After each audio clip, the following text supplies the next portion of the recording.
ہمارے یہاں منگنی ہوتی ہے، شادی سے پہلے بیگم اپنے شوہر کا ہاتھ پکڑ کر کے انگوٹھی پہناتی، اور شوہر نامدار جو ہونے والے ہیں وہ بھی بیگم کا ہاتھ پکڑ کو سونے کی انگوٹھی پہناتی۔ ارے نکاح سے پہلے یہ کیا معاملہ؟ ایک غیر عورت کا ہاتھ پکڑے یا عورت مرد کا ہاتھ پکڑے، مرد عورت کا ہاتھ پکڑے۔ اور ہمارے یہاں یہ بھی ہے کہ شاید آپ کے یہاں تو نہیں ہوگا، خواتین چوڑیاں پہنتی ہیں، چوڑی پہنانے والا ایک نامحرم عورت کا ہاتھ مل ملا کر کے اس کو چوڑیاں پہنا رہا۔ ارے یہ کیا بے شرمی ہے بھائی، ایک عورت یہ غیر مرد کے ہاتھ میں ہاتھ دے رہی، اور یہ سونے کی انگوٹھی دولہے کو دی جا رہی، اور دولہا جو ہے سونے کی انگوٹھی چلو خاتون کو تو پہنا، مگر اس سے ابھی تو نکاح بھی نہیں ہوا، کس طرح پہنا رہا؟ یہ رواج کیسے ہو گیا؟ اور آج برا مت مانیے گا، حق بڑا کڑوا ہوتا، چمن میں تلخ نوائی میری گوارا کر، مہمان سمجھ کے معاف کر دیجیے گا۔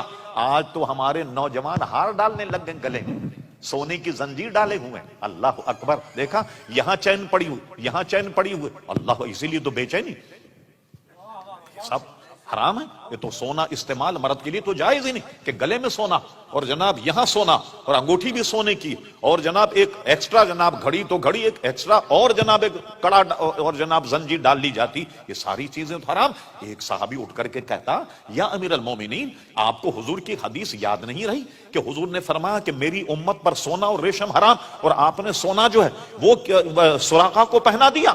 کیوں نہیں بولا کوئی؟ سنیے وجہ کیا ہے۔ وجہ اس کی یہ ہے کہ یہ مسئلہ سب جانتے تھے کہ اللہ کے کارخانے کے میرے آقا ایسے مالک ہیں، ارے جس کو چاہے حرام کر دیں، جس کو چاہے حلال کر دیں۔ وہ حضور علیہ السلام کی زبان، آپ کا دہن، یہ لوگ کہتے ہیں حضور بڑے قانون داں تھے۔ میں کہوں گا قانون داں نہیں، واقعی بہت اچھے قانون داں تھے، مگر قانون ساز ہیں۔ جو دہن سے نکل جائے جملہ رب کریم کا وہی قانون ہے، جو دہن سے جملہ نکل جائے سمجھ لو مرضی مولا وہی، سمجھ لو کہ منشا الہی جو ہے وہی ہے۔ سب جانتے تھے کہ حضور علیہ السلام نے سب کو تو حرام کہا، مگر ان کے لیے جو کہا ہے کہ کسرا کے کنگن پہنو گے، اس حرام سے ان کا استثناء کر دیا۔ دیکھا آپ نے، اسی کو اعلیٰ حضرت امام اہل سنت کہتے ہیں، میں تو مالک ہی کہوں گا کہ ہو مالک کے حبیب، یعنی محبوب و محب میں نہیں میرا تیرا۔ آپ نے انداز لگایا مقام مصطفیٰ۔ چلیے ایک تو یہ مسئلہ تھا سونے کا۔ اب میں آپ سے پوچھتا ہوں، یہ بتائیے کہ جب حضور نے فرمایا سراقہ تیرے ہاتھ میں سونے کے کنگن پہنائے جائیں گے، مجھے جواب دیجئے، اگر ایران فتح نہ ہوتا کنگن کہاں سے آتا؟ قول رسول کا کیا بنتا؟ ایک بات۔ دوسری بات آپ یہ سمجھیے، اگر سراقہ کا انتقال ہو جاتا کس کے کنگن پہنائے جاتے؟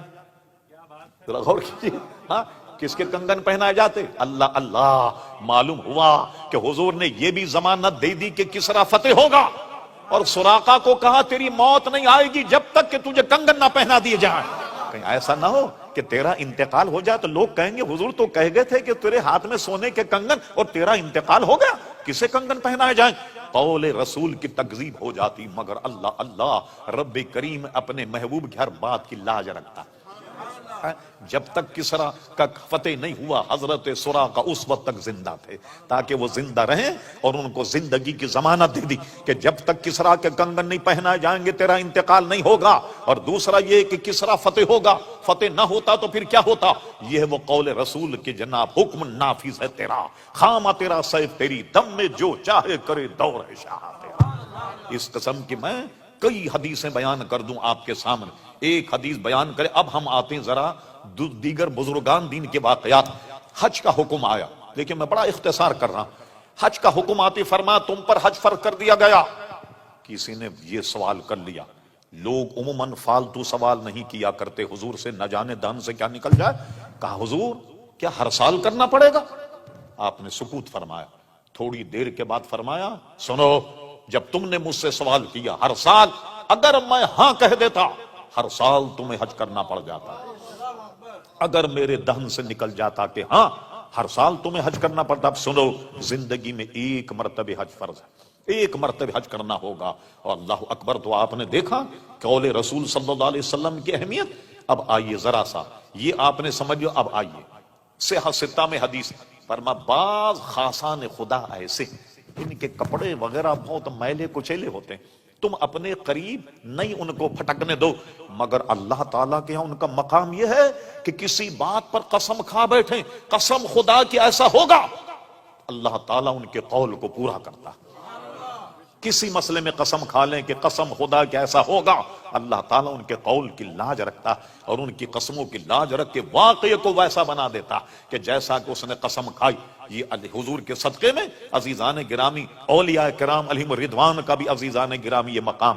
اب آئیے دو ایک واقعے میں اور بتاتا ہوں. شیخ محقق شاہ عبدالحق محدثی دہلوی، جو بزرگوں کے دہن سے بات نکل جائے، غور کیجیے مضمون یہ ہمارا. شیخ محقق شاہ عبدالحق محدثی دہلوی رحمۃ اللہ تعالی اپنی کتاب اخبار الاخیار میں لکھا. آپ میں کوئی گجرات کے صاحب ہوں گے، احمد آباد میں مزار شاہ عالم رحمۃ اللہ تعالی علیہ، بہت مشہور مزار. ان کی شہرت کی وجہ کیا ہے کہ وہ عالم دین تھے، اپنے علماء کو سبق پڑھاتے، دور حدیث. ایک مرتبہ بیمار ہو گئے، طلبہ کا 8-10 دن کا نقصان ہو گیا، سبق نہیں پڑھا پایا اپنے تئیں. 8-10 دن کے بعد وہ ایک تخت پر بیٹھتے، اس تخت پر بیٹھے اور کفے افسوس کہ بہت برا ہوا، 8-10 دن میں بیمار رہا اور تمہیں سبق نہیں پڑھا سکا اور ناغہ ہو گیا سبق کا. انہوں نے کہا نہیں صاحب، آپ تو روز ہمیں سبق پڑھاتے رہے. انہوں نے کہا روز سبق پڑھاتے رہے. کہا میں تو بیمار تھا، یہ معمہ بن گیا. سرکار ابد قرار پیارے مصطفیٰ ان کے خواب میں آئے، کہا شاہ عالم تیرے طلباء کا نقصان ہو رہا تھا، اس لیے 8-10 دن ہم نے سبق پڑھایا، ہم نے سبق پڑھایا. تو جس تخت پر وہ سبق پڑھایا گیا، بعد والوں نے اس تخت کو اٹھا لیا. اب اس کے بعد کوئی نہیں بیٹھ. اٹھانے کے بعد ایک درخت میں لٹکا دیا، جو آج بھی درخت میں لٹکا ہوا. اور مشہور یہ ہے گجرات میں، پورے ہندوستان میں، اس تخت کے نیچے کوئی آدمی اگر جائے تو پیارے مصطفیٰ کی جلوہ گری کی برکت سے اس کی دعا قبول ہو جاتی. لیجئے صاحب، شیخ محقق لکھتے ہیں، شاہ عالم رحمت اللہ جا رہے ہیں، یہ بات زبان پہ رہے، آپ کے ذہن میں رہے کہ قول رسول اور بزرگوں کے قول کا حضور کے صدقے میں کیا عمل. ایک جگہ جا رہے تھے تو اس کو لکھا کس نے؟ امام المحدثین امام الائمہ شاہ عبدالحق محدثی دہلوی. یہ 200-400 برس پہلے کے نہیں، ان کے وصال کی تاریخ 1052 ہجری. اب اندازہ لگائیے 300 سال سے زیادہ عرصہ ہو گیا. اتنے پرانے محدث سارے ہندوستان میں سند حدیث کے لانے والے شیخ محقق شاہ عبدالحق محدثی دہلوی رحمۃ اللہ علیہ، یہ جا رہے تھے. توجہ، ایک چیز سے ٹھوکر لگی، ایسے ٹھوکر لگی. جب ٹھوکر لگی تو فرمایا یہ کیا ہے؟ لکڑی ہے، لوہا ہے، پتھر ہے. یہ ان کے دہن سے نکلا. شیخ محقق کہتے ہیں ان کی زبان سے نکالنا تھا کہ جس سے ان کو ٹھوکر لگی، ادھر سے دیکھو تو لکڑی نظر آتا، ادھر سے دیکھو تو پتھر نظر آتا، ادھر سے دیکھو تو لوہا نظر آتا. لیجئے صاحب، تینوں خوبیاں اس میں پیدا ہو گئی. اللہ کے ولی کی دہن سے یہ نکلا کہ کیا ہے؟ لوہا ہے، لکڑی ہے، پتھر ہے. تو تینوں خوبیاں اس میں پیدا ہوں. کسی اینگل سے دیکھیے تو لکڑی نظر آتا، کسی اینگل سے دیکھیے تو آپ کو پتھر نظر آتا، کہیں سے دیکھیں تو لوہا نظر آتا. یہ اللہ کے بندے کے دہن سے جو بات نکل جائے، وہ عزیزان گرامی آپ نے غور کیا، جب ان کے غلاموں کا یہ حال ہے تو پیارے مصطفیٰ کا کیا حال ہوگا.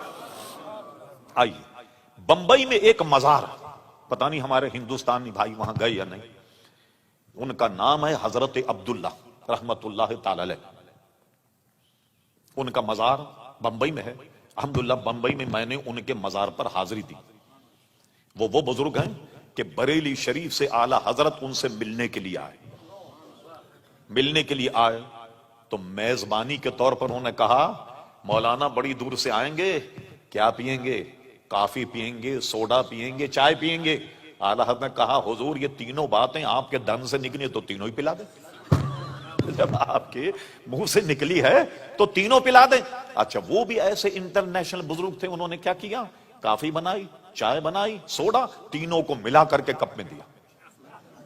کیونکہ کہا نا میں سوڈا، کافی اور چائے تینوں کو ملا کر کے کپ میں دے دیا. اور اعلیٰ حضرت نے بڑی عقیدت سے اس کو پی لیا. آپ سن کر حیران ہوں گے، آج بھی ان کے مزار پر لنگر یہی چلتا ہے، چائے، کافی اور جناب سوڈا. یہ تینوں کو پلا کر کے گلاس میں دے کر گلاس میں دیا جاتا ہے کہ اعلیٰ حضرت نے یہ کہا، لہذا جتنے زائرین مزار پر آنے والے وہ گویا یہی پئیں، سوڈا، کافی اور جناب چائے ملا کر کے چھوٹے چھوٹے کپوں میں یہ دی جاتی. تو آپ نے دیکھا جو بزرگوں کے دہن سے نکل جائے، اللہ اکبر، اللہ تبارک و تعالی اس میں کیسی برکت اور کیسا ایک دوسرے کا قدر کیا جاتا. اب آئیے، وقت کافی ہو چکا، ایک واقعہ اور سنا کر کچھ مختصر گفتگو. وہ یہ ہے کہ ایک اعلیٰ حضرت کے زمانے میں نواب تھے، ان کا نام تھا نواب امجد علی.